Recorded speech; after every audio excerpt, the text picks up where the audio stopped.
Late at night, around 11:30, when the world had gone quiet and the only sound left was the low hum of the refrigerator bleeding through the walls, Daniel Foster's phone buzzed on the nightstand. It was the kind of sound that usually meant nothing. Spam, a forgotten email, some automated reminder from a life that kept moving, whether he felt part of it or not. He almost ignored it. Almost.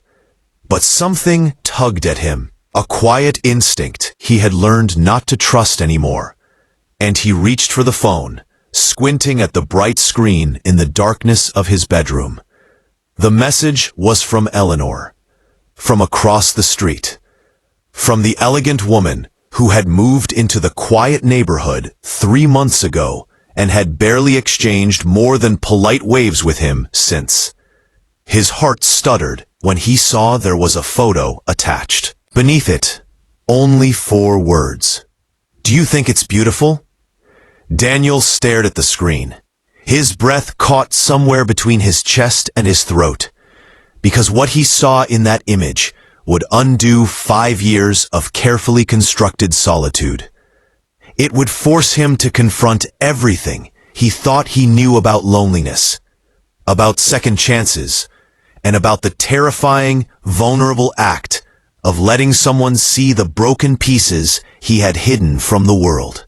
But to understand why that single message shattered every wall Daniel had built, you have to understand the man he had become, and the woman who would refuse to let him stay that way. Daniel Foster was 42 years old, a single father to a 16-year-old daughter named Sophie, and a man who had perfected the art of appearing completely fine while feeling hollow inside. 5 years earlier, his wife Catherine had left, not for another man, not after some explosive betrayal. She had simply looked at him one quiet morning over coffee and said she didn't love him anymore, and wasn't sure she ever really had.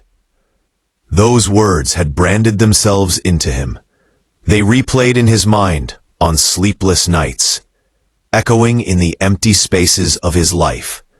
He had thrown himself into being the best father he could be, rearranging his entire career as an architect so he could work from home and never miss a moment of Sophie's life. He attended every school event. He learned how to braid hair and listen to teenage heartbreak without trying to fix it.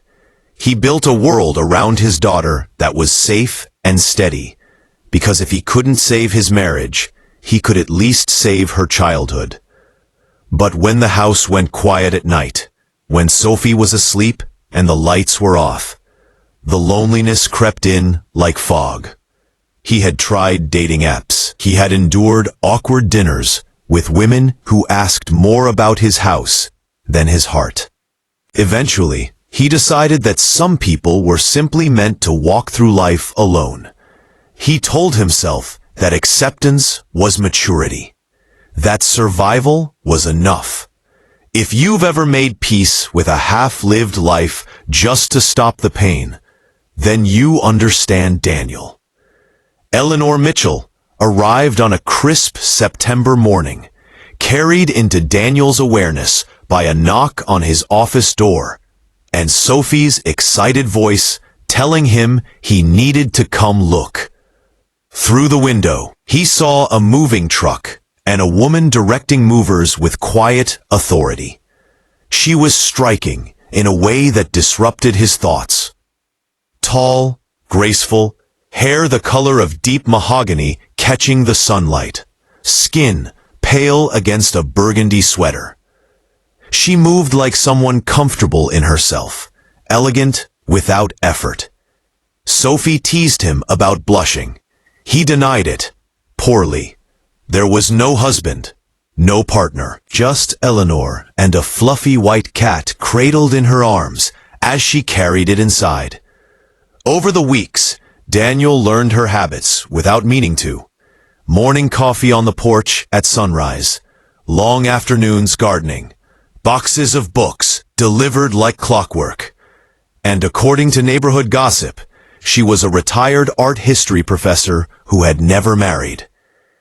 Their first real conversation came by accident, when Daniel's grill died in the middle of Sophie's birthday party. Eleanor appeared at the fence, holding a full propane tank and a smile that carried warmth instead of judgment. She joked about his creative swearing. He laughed, genuinely laughed, for the first time in years. That moment changed something. Their connection grew slowly. Vegetables from her garden turned into shared coffee. Texts turned into conversations. Sophie adored her because Eleanor spoke to her like a person, not a child. Daniel felt drawn to Eleanor in a way that frightened him, so he did what he always did, kept her just far enough away. He mentioned his ex-wife often, like a warning sign. Eleanor never pushed, but sometimes she looked at him with a patience that felt dangerous, as if she could see past the armor he wore so well. One evening, she asked him why he used humor like a shield. He admitted, quietly, that the last time he had trusted someone, he had been told he was never loved at all. Eleanor didn't argue. She simply told him that maybe the wrong person had failed to see his worth, and that he had been punishing himself ever since. He deflected with a joke. She let him. Winter arrived, bringing with it the anniversary of his divorce. Sophie was away at a sleepover. Daniel sat alone in the dark with whiskey and memories. That was when Eleanor texted him, teasing him for brooding. She invited him over, not to talk, just to eat cookies. He went. They spent the night on her couch, vinyl records playing softly, Eleanor telling stories about traveling through Europe, about art and history and quiet villages. He asked why she had never married. She told him about choosing a full life over a conventional one, about loneliness that came only on quiet nights. Something shifted inside him that night. Something fragile and terrifying. 3 months later, Catherine came back.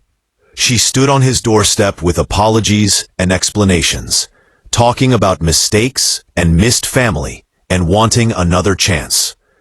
Daniel felt the old pull, the old need for validation, but something was different. He felt nothing. Still, he asked for time.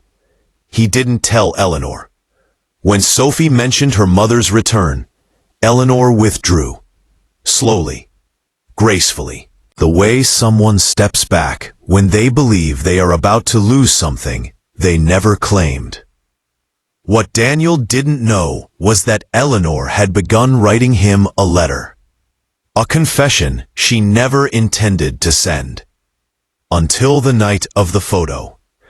The image on his phone was an oil painting, still wet, glowing under studio lights.